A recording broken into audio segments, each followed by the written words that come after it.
Yo, what's going on, y'all? This is Marcus Rosa, aka Mazuma TV, back at y'all with some more boxing talk, man. I hope everybody's having a blessed, beautiful, positive, productive day. I'm just chilling at the crib, man. Just had a good breakfast.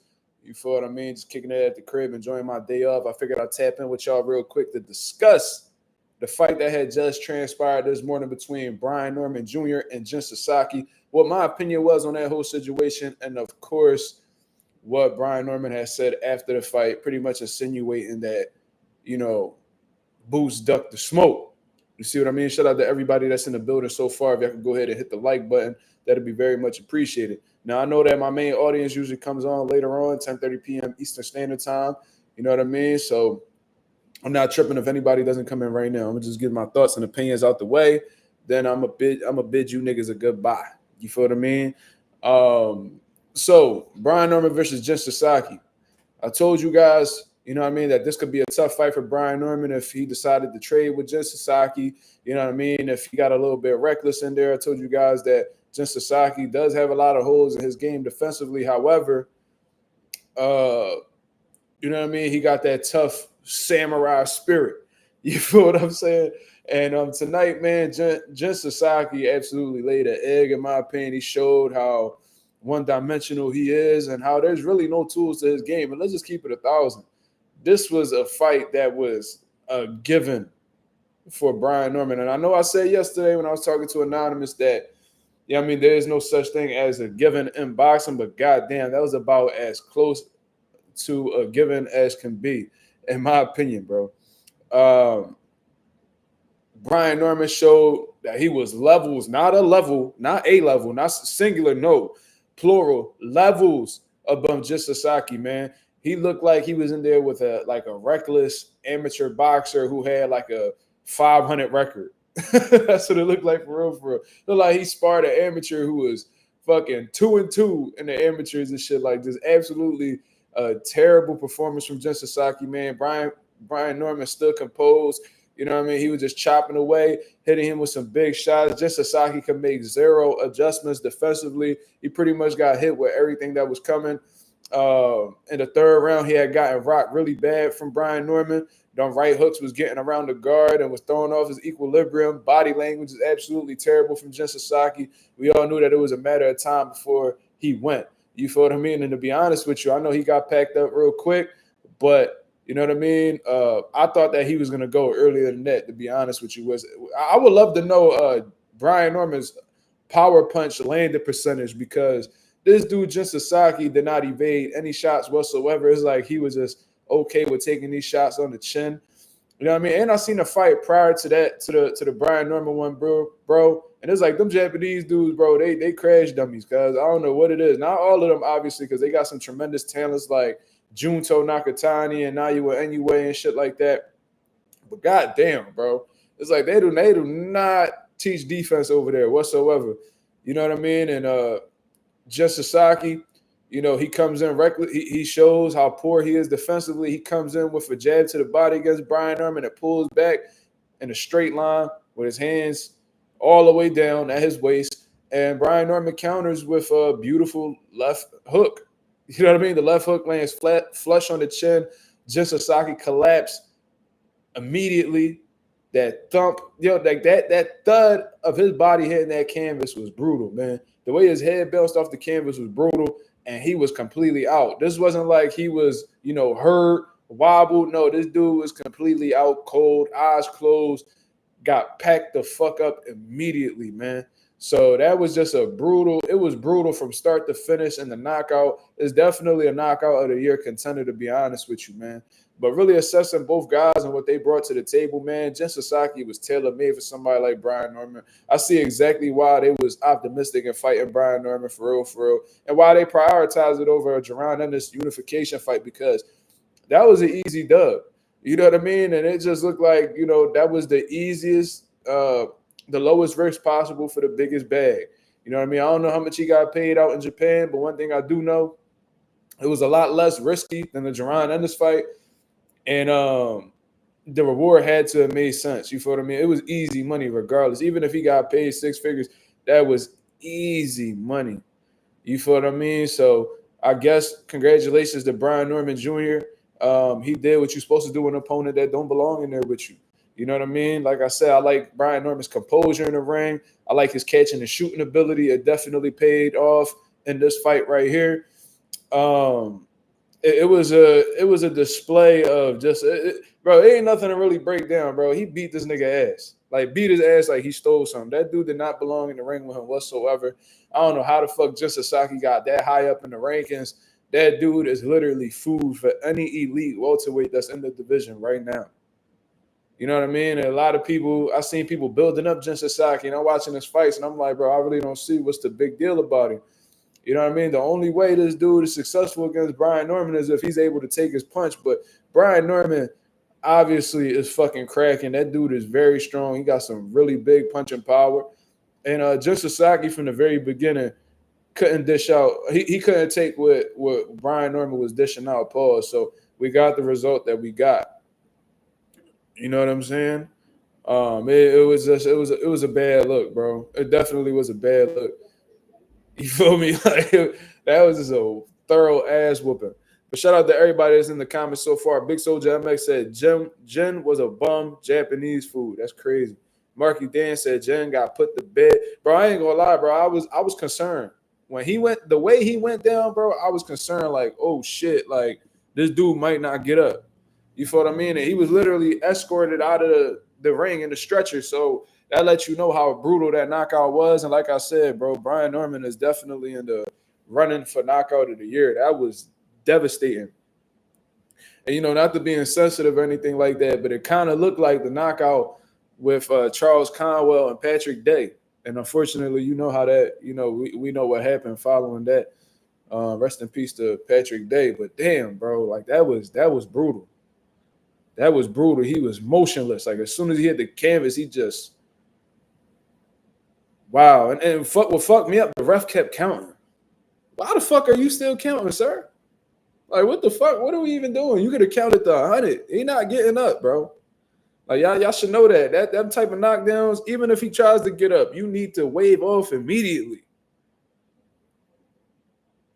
Absolutely crazy. So, you know, Brian Norman, he's excited after his win, man. And you look, man, he traveled over 7,000 miles over to Japan.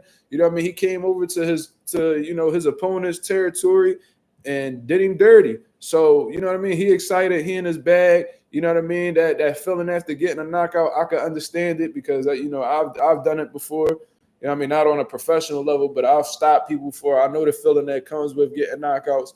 So he feeling himself, and he said, you know, unfortunately, let's actually get it. Let's actually read the quote verbatim. Let's actually read what Brian Norman said verbatim. You feel what I'm saying? Shout out to Top Rank for putting the quote up. Let me see. About the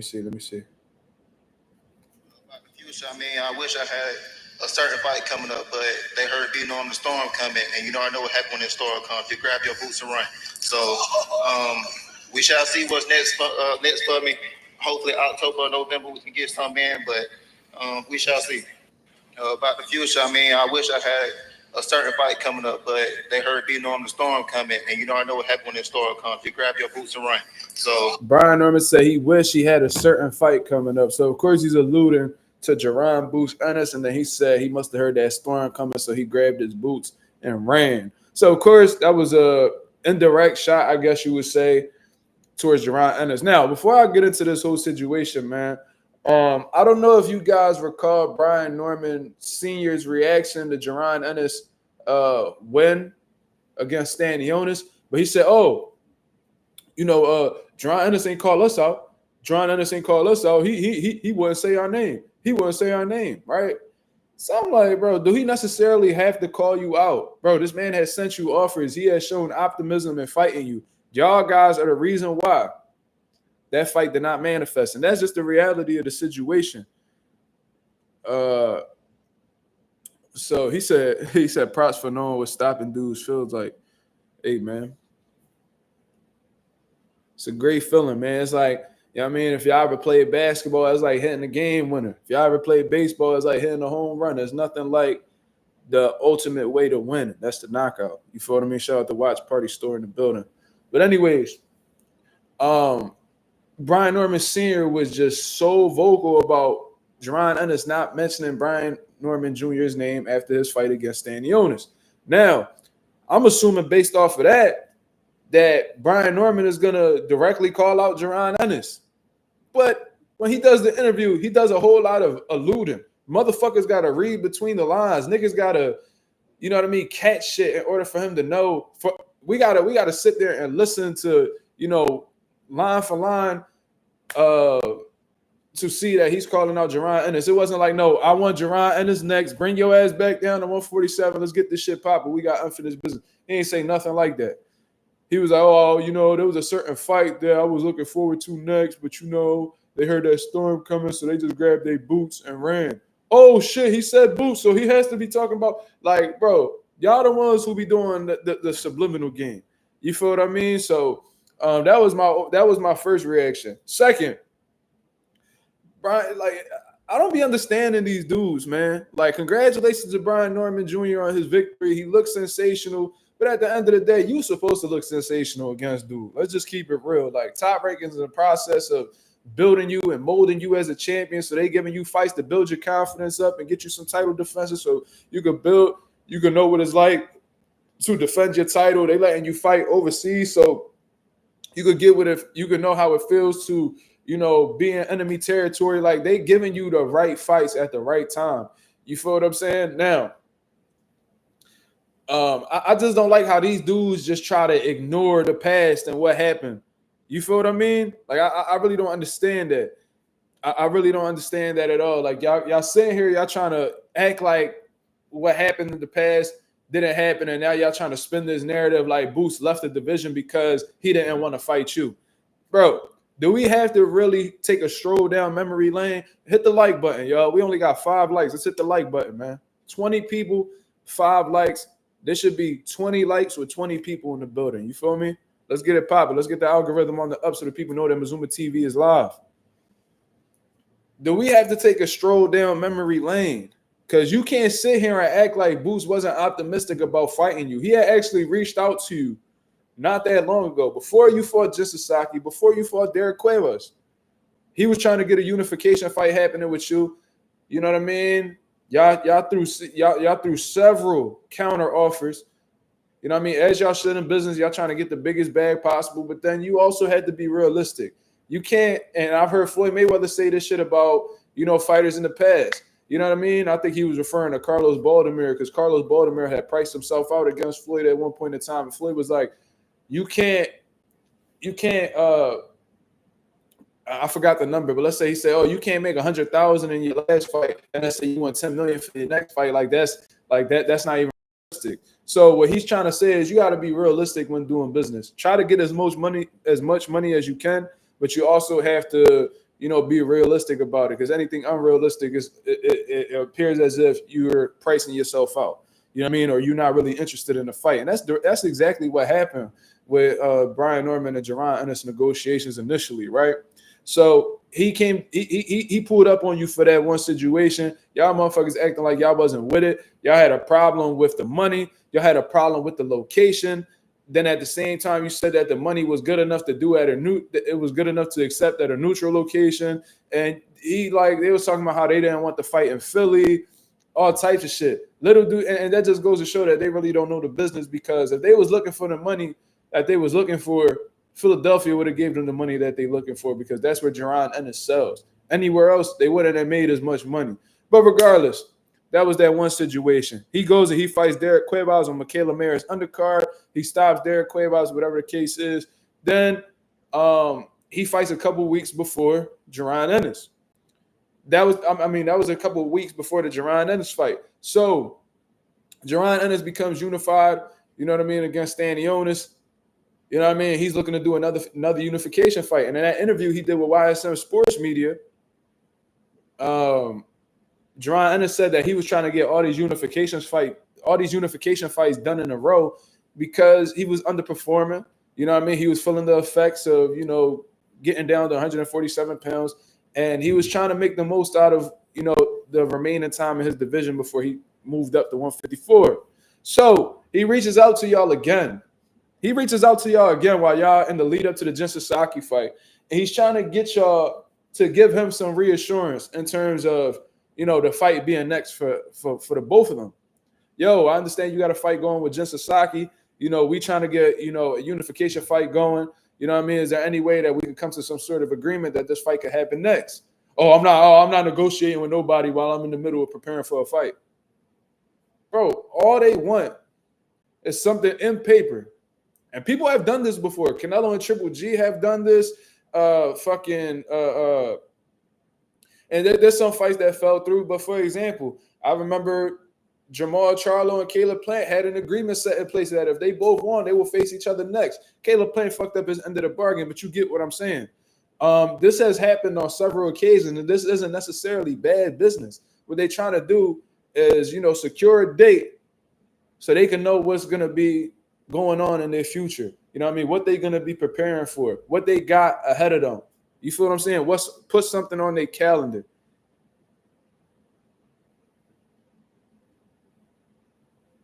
Wait, what are we talking about? Yeah, Bella Faith, it was definitely an excellent knockout, but considering what Jin Sasaki brings to the table, are we necessarily surprised? Are we surprised?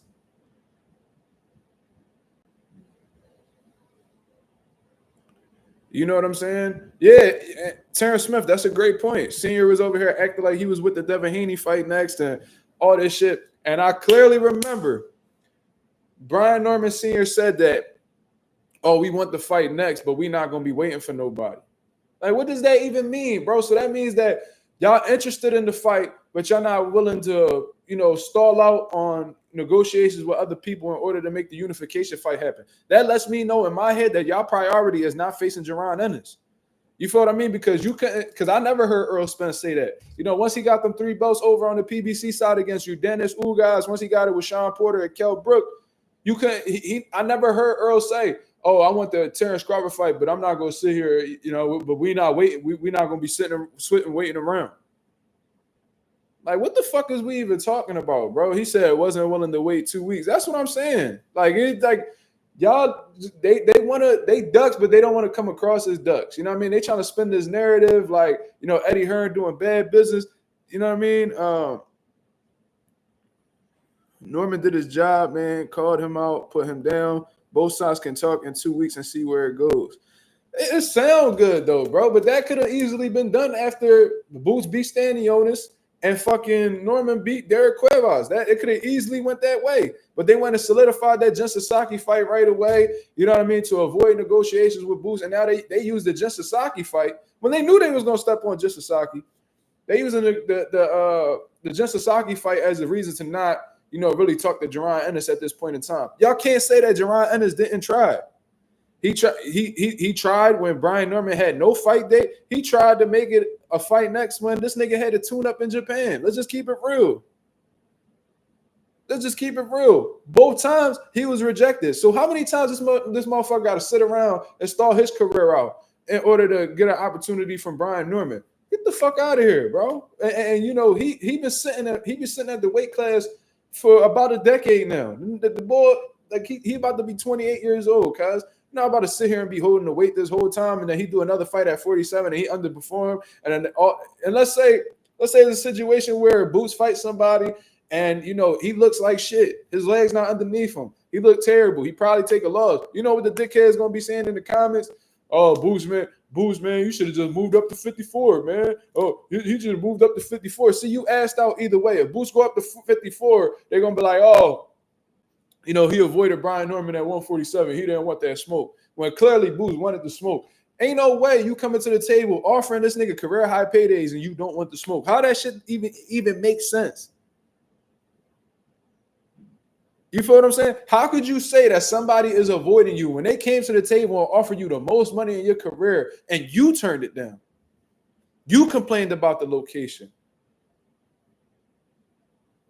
You feel me? Oh, I want my son to bring home at least $1 million. Did you make $1 million while traveling 7,000 miles out to Japan? I bet you didn't. I bet you you're not bringing home $1 million after taxes and paying your corner and all that. I bet you don't come home with $1 million after that. right? Cool.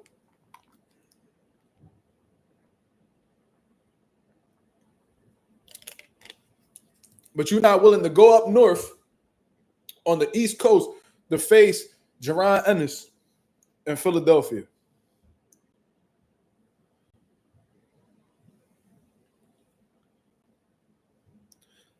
Bella Faith, we can't be sitting here making comparisons regardless of Stanionis' inactivity. We're not about to sit here and act like Stanionis and just Sasaki cut from the same cloth. Bella Faith, you tell me who's the more formidable opponent. Like, let's keep it real. One of them was a world champion. Another one was getting sparked at 140 pounds, went up to 147, proved nothing in the weight class, and got a WBO title shot. Like, we can't even do that. Stanionis done been around the block. And, you know, I was hearing motherfuckers saying Stanionis was going to beat Boots. Oh, the Stanionis can knock Boots out because Boots get hit a lot. Boots get hit a lot, man. Stanionis hit him up. People was at, and they were saying that Stanionis is the number 2 guy in the welterweight division. Two totally different situations. Two totally different situations. You put Stanionis and Jin Sasaki in the ring, and you tell me what happened. It will not go well. And despite Jin Sasaki, despite Stanionis being inactive, you could blame the Virgil Ortiz situation for that. You could blame PBC for that. What doesn't change is that the man was a bona fide world champion in the division. So it is what it is. Boots can't control a motherfucker wanting to stay out the ring. He had a world title. He went and he got it. Jin Sasaki, he wasn't no mandatory. He wasn't somebody that Brian Norman had to face. Brian Norman chose to face him instead of going for unification. That's the reality of the situation. Southwest says great KO, but the opposition wasn't game. That's a fact. Brian Norman Sr., he not stupid. He been in the boxing game. He had a lopsided record himself. He know what it is. He know how the boxing game is. He know how you got to move because he made the mistakes. He made the mistakes so his son wouldn't make the mistakes himself. So he knows how the matchmaking goes. He knows what his son can handle, what his son will have trouble with. Just Sasaki, he looked at him. He knew that nigga was a cakewalk. So we could go to Japan, make a stupid bag, and get a knockout against a fucking bum. Why not? They'll rather go that direction because it's a whole lot easier than facing Jaron Ennis. If they felt like Jaron Ennis was easy work, they would have had no problem taking that title up off of him. Or titles. Trust me. If they felt like Jaron Ennis was an easy option in comparison to Jin Sasaki and Derek Cuevas, he would have went for it. You feel me? Like, they got to stop it. At least Stanionis got a motherfucking jab. Jin Sasaki have a motherfucking thing. I ain't gonna lie, Japan been looking shaky lately, bro. With that, what was that? The dude that Andy Cruz fought. His name was like with an or some shit.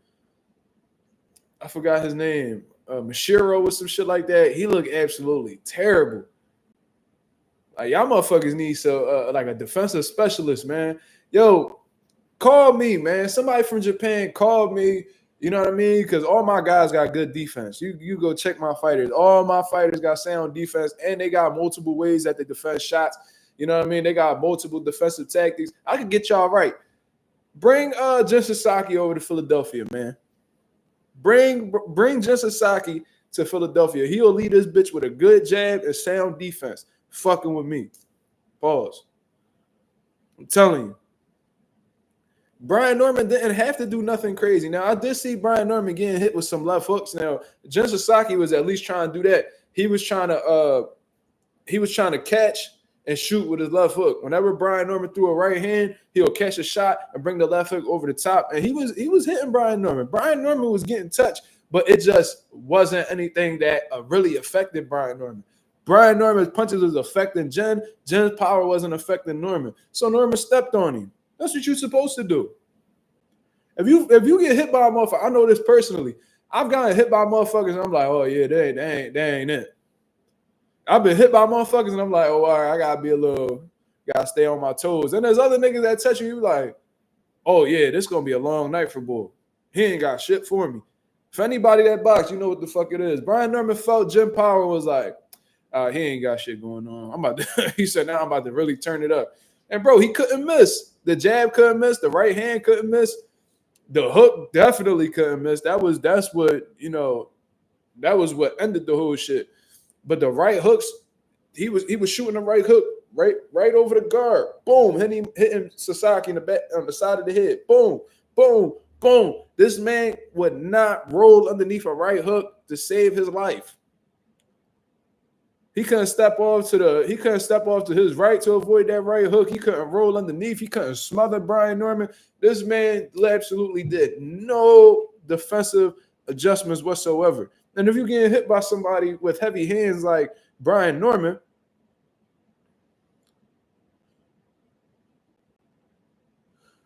bro, Southwest Dice, if you was to be in my group chat right now on Instagram, that's the first thing I said. I said Jen looked like he was unalived in there. Like the way he fell and how the way he looked, bro, he looked like he wasn't gonna wake up, bro. I ain't even gonna lie to you. That was a very ugly knockout. And Jen might not be the same after that type shit, bro. Those type of knockouts, bro. And plus, he took a lot of punishment. That was only 5 rounds, but he took a lot of punishment in those 5 rounds. And the way he went out, bro, a lot of motherfuckers don't bounce back from them type of knockouts, bro. Now, Jen might be different. He probably just a special type of crash dummy where he just, can move past that. But that was really ugly, bro. It looked like he looked like he should have been in a coffin, bro. I ain't even gonna lie to you. Like that was bad, bro. I'm trying to tell you, he looked exactly how the way Patrick Day looked when Charles Conwell knocked him out. I'm telling you, bro, I was scared, and the whole arena went quiet. Shout out to Japan too, man. Y'all really big on respect, man. The U.S. could definitely learn something from that. Especially, the boxing fans in the U.S., they could learn something from that. Bro, they went completely quiet. Like, you could hear a motherfucker whisper in that arena. And then once they got up, once Jin Sasaki was, like, looking like he was regaining consciousness and shit, everybody started clapping. That was dope, bro, but that was scary. Like, I thought they was going to have to pull out the oxygen mask or something. He left on a stretcher, bro, so that lets you know that if he left on a stretcher, he couldn't walk on his own. That was bad, bro. So that's definitely a knockout of the year contender. At the end of this year, we're gonna do another Mazuma TV Awards like we did, early on this year. So I guess like at the beginning of January, we'll do it again. And I think Brian Norman and Sasaki might be a nominee. It might be a nominee, bro. Like that shit knockouts don't get more ugly than that, bro.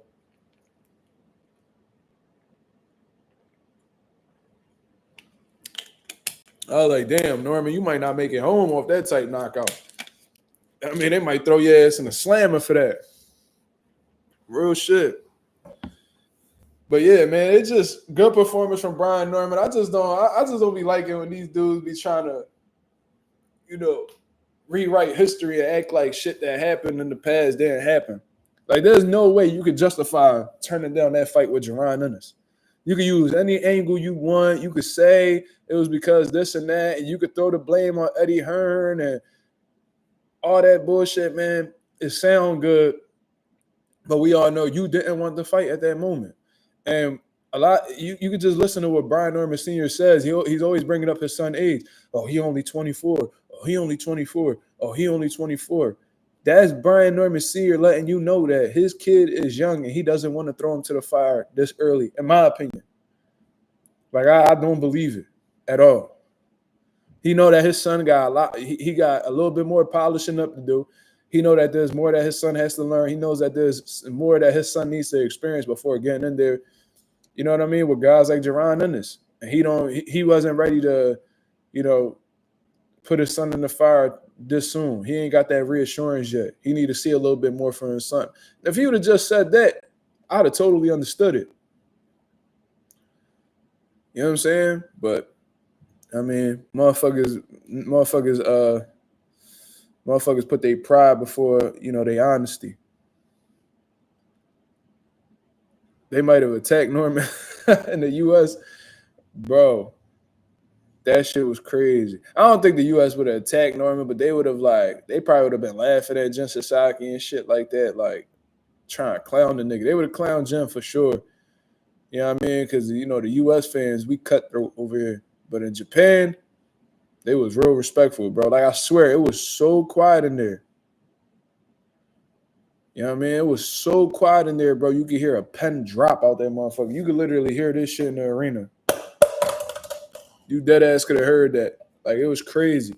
And I ain't gonna lie, I got a little quiet because bro, I was in bed watching the fight, right? Cause I woke up just in time, bro. Like I missed the ring walk. You feel me? Like when I turned the shit on, bro, they was literally the bell like 5 seconds after I turned it on, the first bell rang. I was like, whew, almost missed that shit. Sasaki's been KO'd before. Yeah, I seen that. But they was trying to throw that, they was trying to sweep that under the rug. You know what I mean? That's what promoters supposed to do. You know, even if they know a guy's easy work or whatever, they supposed to build him up so the fans could, be manipulated or tricked into believing that Jen Sasaki's a formidable opponent. So great promotion on Top Rank's part. You feel what I mean? They doing their job. But they was trying to blame Sasaki getting knocked out at 140 because due to the fact that he had trouble getting down to the weight or he was weight drained and stuff like that. And they was pushing this narrative that Jen Sasaki, since moving up to 147, is a totally different fighter. He's revitalized and shit like that. So kudos to Top Rank for pushing a narrative necessary to manipulate boxing fans. You feel what I mean? You just gotta, and as boxing fans, we gotta know, we gotta do our own research and distinguish the difference between what's real and what's bullshit. But yeah, shout out to Japan, man. I feel like U.S. boxing fans are terrible in comparison to like the UK, Japan, and shit like that. Man, those guys are much more respectful. They more supportive. They big up fighters whether they win or lose. Like it's just different over there. I see why Stephen Fulton got stopped in Japan against Naoya Inoue, and Japan loves Stephen Fulton, bro. Like every time I look on social media, they showing love to Stephen Fulton till this day. And all he did was he tried his best with what he had against Naoya Inoue. He came up short. Whatever the case is, got stopped. But they love him as if he from there. It's crazy. They got this dude in like anime, like comic books and all. Like what the fuck? Like the love different over there. I see why. And in the UK, I remember Floyd Mayweather had like this 24/7 episode. I think it was with Ricky Hatton, to be real with you. He was talking about moving to the UK because, he actually felt loved over there. I heard Shakur Stevenson say that he might move to the UK because he felt the love over there. And as men, you know what I mean? We like to go and stay where we feel appreciated. And I feel like a lot of fighters, especially like black fighters, they don't get the love and respect they deserve from U.S. boxing fans, in my opinion. You feel what I mean? Jab Queen, what up? What's going on, Jab Queen? What you thought? What you thought of the fights? What did you think? I wish I could add people to this stream, man, but unfortunately, I don't think that's possible. I think when let me see. It won't allow me to. I think I can only share and go live with people when I'm doing it through my mobile device, unfortunately. Jab Queen said, I liked it. I was only to catch the one before the main and the main. I didn't even get to watch the co-main. Well, I watched a little bit of the co-main, but I was like in and out of sleep. But then I had to force myself to wake up. You know what I mean? Once Brian Norman got on, because I was genuinely interested. Like, I had a feeling that Brian Norman was going to do what he did, but I was giving Jen Sasaki like the benefit of the doubt. I'm like, all right, he's going to be in his home country. You know what I mean? Like he you know what I mean? He probably gonna be able to stand up to Brian Norman punches. He gonna put the pressure on Brian Norman. Nah, bro. You know what I mean? Mason said, great fight, definitely KO of the year so far. He's in the runnings for sure, man. We only halfway through the year. You feel me? So we got a whole lot more boxing to watch before we come up to, to that conclusion. But he up there. He definitely a nominee for sure. He did him dirty.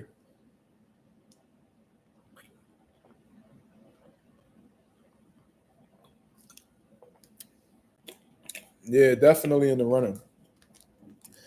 But we got some more shit in the works, so we'll see. You said you felt like Brian Norman had KO of the year last year. Which fight got KO of the year?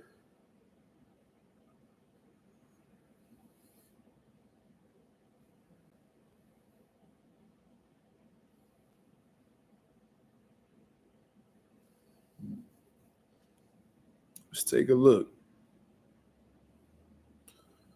I don't know. I think Angelo Leo. The Angelo Leo John was in 2024, right?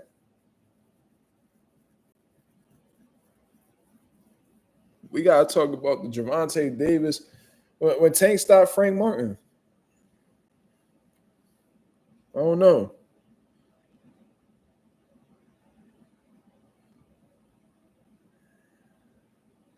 Y'all think that Brian Norman Jr. knockout was better than Tanks versus Frank Martin?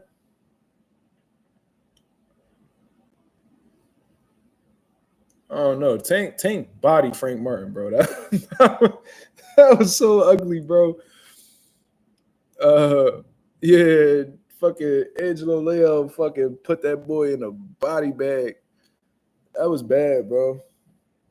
I'm about to Google that shit. Or I can just do it on my phone.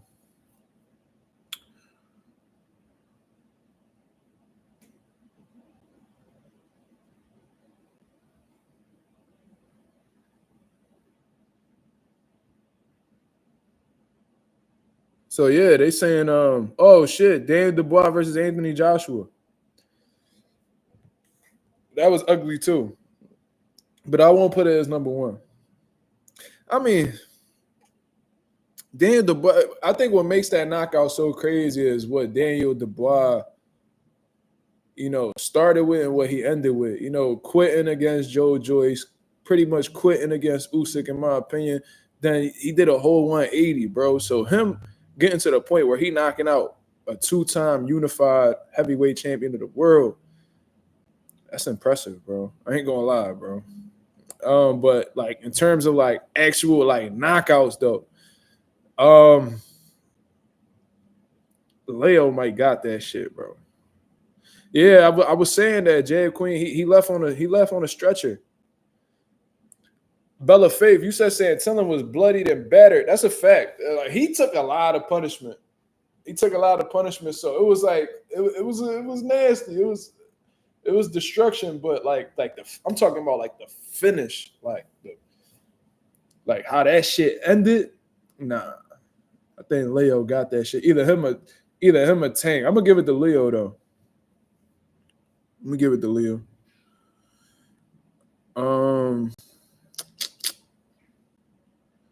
Yeah, but Brian Norman, bro, I ain't gonna lie. I was like, I wasn't half asleep, but like when you just coasted, like you awake, but you know what I mean? You ain't all your faculties ain't all there yet. It take you a little bit to catch up. When fucking Norman pushed Sasaki to sleep, bro, that literally woke me up. It was like I took a shot of espresso. I was like, oh shit. Like, what the fuck? I was like, bro, what? I ran right to Instagram and put it in the DM. I said, bro, this boy Sasaki look like he not gonna wake up, bro. I was like, damn. But like I said, man, congratulations to Brian Norman on a fucking nasty knockout over Jin Sasaki, man. Yeah, I mean, he throwing some he throwing some shade towards Jaron Ennis and stuff like that. All of a sudden, he's optimistic about fighting Jaron Ennis and shit like that. And what was also interesting about that was that Brian Norman said he was coming back in like October and November. So it's like you saying that you want the Jaron Ennis fight next, but based off of what you saying, it sounds like you already got something in play. You feel me? I don't know if that would be Boots' date. Boots talking about he want to come back in August. That's what I've been hearing. Boots been talking about he was gonna come around in August. You talking about October, November. So how can you say you want this Jaron Ennis fight next, but it seemed like you already targeting a date that's not in correspondence with Jaron Ennis? I don't know, bro. That's questions that I would ask Brian Norman personally. Shit not really adding up, but they could try to, change people's memories and, try to twist certain narratives and make it look like they're the ones that being avoided. But history don't lie. History does not lie. And we saw what we saw, and, they can't take away from that. So it is what it is. Brian Norman Jr., we're going to talk about it later on tonight, 10:30 p.m. Eastern Standard Time. We're going to be talking about what's possibly next for Brian Norman, considering the landscape of 147 right now. Will Boots stop what he's doing to make another offer to Brian Norman Jr., or is he just going all in with 154? We're going to talk about that. And all that good stuff, man. Is Brian Norman the best welterweight at 147 now that Jaron Ennis isn't there? We're going to have a few different conversations, man. Shout out to the nation and the mob. We definitely in the building. You feel what I mean? I got some running around. There's some things that I need to do. I also got to get my son today as well, which is always a beautiful day whenever I got my boy. So I'm about to go attend to that. So y'all guys have a blessed, beautiful day. Shout out to the 30 people that's in the building. If y'all could go ahead and hit the like button on the way out, that'd be very much appreciated, man. Until then, y'all have a blessed, beautiful day. I'm up out of here, man. Peace.